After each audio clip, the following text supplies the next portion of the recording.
Apaw pa rin ang emergency room ng PGH at hindi na ito tatanggap ng pasyente kung hindi naman malubha ang kalagayan.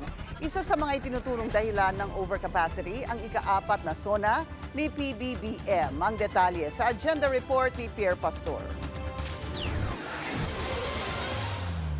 Isa sa pinakamalalaking emergency room ang nasa Philippine General Hospital.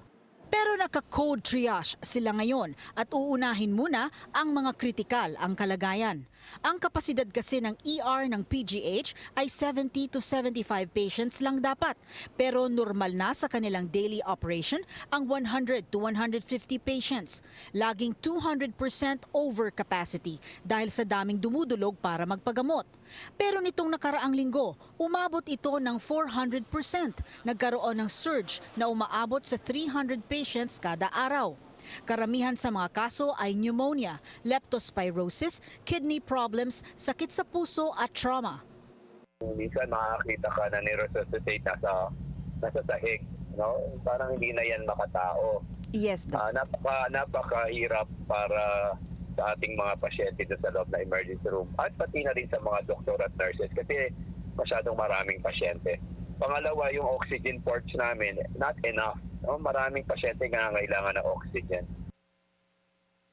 Ayon kay PGH spokesperson Dr. Jonas Del Rosario, expected ang dagsa ng mga pasyente dahil sa sunod-sunod na bagyo at habagat nitong nagdaang mga linggo. Pero posibleng isa rin daw sa dahilan ay ang bahagi ng speech ng Pangulo sa kanyang ika-4 na SONA. I'm sure na narinig nyo naman sa mga public hospital, no balance billing. Yes. So, siyempre, I guess ang reaction ng mga tao, okay, din sa mga pampublikong ospital, libre. At ang PGH ay isa sa pinakamalaking government hospital, although hindi naman kami officially a DOH hospital.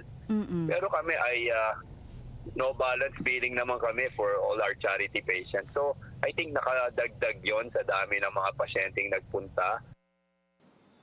Maraming pasyente rin daw ang galing sa mga private hospital na kinakapos na sa pangtusto sa pagpapagamot.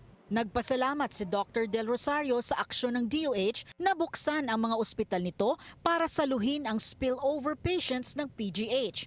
Pero punuan na rin daw ang mga ito. Mahirap din daw ang paglilipat ng pasyente lalo kung komplikado ang kondisyon at kung nakapagsagawa na ng assessment at paunang lunas sa pasyente. Bukod pa sa karapatan din ng bawat pasyente na mamili kung saan niya gustong magamot. Kaya't nagkaroon ng ER emergency meeting sa PGH para tugunan ang problema. Mga departments, tinignan nila yung kanya-kanilang mga ward, nagdagdag sila ng kama, pati stretcher, no? Para lang mailipat na yung mga ibang pasyente sa ER, makapasok sa ward at mabawasan yung taong nasa emergency room. Magkakaroon naman ng bagong emergency room ang PGH pero in 2 to 3 years pa sa pagbubukas ng kanilang pediatric and adult specialty building. Sa ngayon, code triage ang pinatutupad. Hindi muna tatanggap ng mga pasyente unless critically ill. Para sa agenda, Pierre Pastor, Billionaire News Channel.